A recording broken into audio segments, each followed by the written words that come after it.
nós aproveitamos aqui, inclusive já hoje, para falar sobre essa data, é o Dia Nacional de Combate ao Câncer. E quais são aqueles alimentos considerados mais importantes na proteção do organismo contra o câncer? É necessário esse equilíbrio, o equilíbrio, você colocar ali no seu prato, no seu dia a dia, os alimentos que têm fibras, os alimentos que têm vitaminas, os alimentos que têm minerais. E esses alimentos, eles estão contidos nas frutas, nas verduras, nos cereais integrais. Então, você deve diminuir o consumo daqueles alimentos cheios de corantes, de conservantes, como os processados e ultraprocessados, porque isso faz toda a diferença, Carla, na alimentação, na prevenção do câncer. Não só do câncer, como também de outras doenças também. Muito se fala em oxidantes, né? E o que eles podem fazer no nosso corpo e aonde a gente pode encontrar eles? O que são os oxidantes e o que são os antioxidantes? Então, normalmente, falamos em oxidantes, todos aqueles processos que acontecem no nosso organismo, como, por exemplo, os radicais livres, eles aumentam, eles aceleram o envelhecimento precoce, eles provocam doenças e o nosso organismo produz antioxidantes.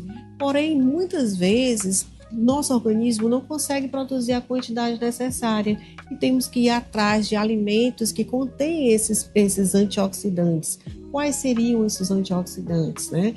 Então a gente fala muito em vitamina C, que está presente na laranja, que está presente no caju, que está presente na acerola, vitamina A, que está presente na cenoura, que está presente no tomate. Que tipos de alimentos deveriam ser evitados ou consumidos aí com moderação, pelo menos? Por exemplo, o bacon, o excesso de carne vermelha, salame, presuntos. Então, esses alimentos embutidos são todos alimentos prejudiciais, porque provocam inflamação no nosso organismo, aumentam os oxidantes existentes no nosso corpo e, consequentemente, ficamos propensos ao aparecimento de doenças, principalmente o câncer. Eu queria falar sobre fibras. Então, onde encontramos fibras? Nas frutas, nos vegetais. Então, encontramos tipos de fibras solúveis e fibras insolúveis. Então, o que é uma fibra solúvel? Uma fibra solúvel é aquela fibra que ela tem uma tendência mais para aquelas pessoas que têm um trânsito intestinal acelerado. Então, está presente aonde? Na maçã, está presente na goiaba, no caju. Já a fibra insolúvel é aquela fibra que é encontrada mais no mamão, na laranja.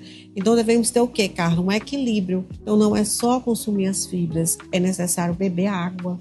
Porque a água, ela é importante no consumo dessas fibras. Porque já pensou, se comermos todo o tempo alimentos com fibras e não tivermos uma boa hidratação, como você mesmo falou, então a constipação piora completamente. Para você que não consegue ingerir grandes quantidades de líquidos, uma estratégia básica seria o quê? Fracionar. Não beber em grandes quantidades aquele líquido. Então você vai tomando aos poucos, você vai fracionando. Para aquelas pessoas, por exemplo, que apresentam dificuldade, alteração no paladar, quando estão fazendo o tratamento oncológico, a gente pode dar sabor à água. A gente pode saborizar, porque normalmente quem faz o tratamento fica com o paladar alterado. Então existe o que a gente chama de digeusia, uma alteração no paladar. E você colocando ali uma folhinha de hortelã, colocando frutas dentro da água, você melhora essa palatabilidade e, consequentemente, a hidratação do paciente que está em tratamento oncológico. Quais são as substituições simples no dia a dia, Socorro, que você traz para a gente que já fazem a diferença na redução do risco do câncer? Primeiramente, ter o peso adequado. Segundo, colocar no seu dia a dia alimentos simples, alimentos que vão fazer toda a diferença, né? Então, colocar as verduras, os legumes, os cereais, diminuir os alimentos processados, ultraprocessados, como salame, salsicha, linguiça, diminuir o consumo da carne vermelha. E uma dica muito importante seria a temperatura. Muitas vezes as pessoas elas não levam em consideração a temperatura, assam carnes em temperaturas muito elevadas, então de preferência que sejam carnes ao molho, no ensopado, né? Temperaturas elevadas demais, elas propiciam o surgimento da carcinogênese, ou seja, do próprio câncer.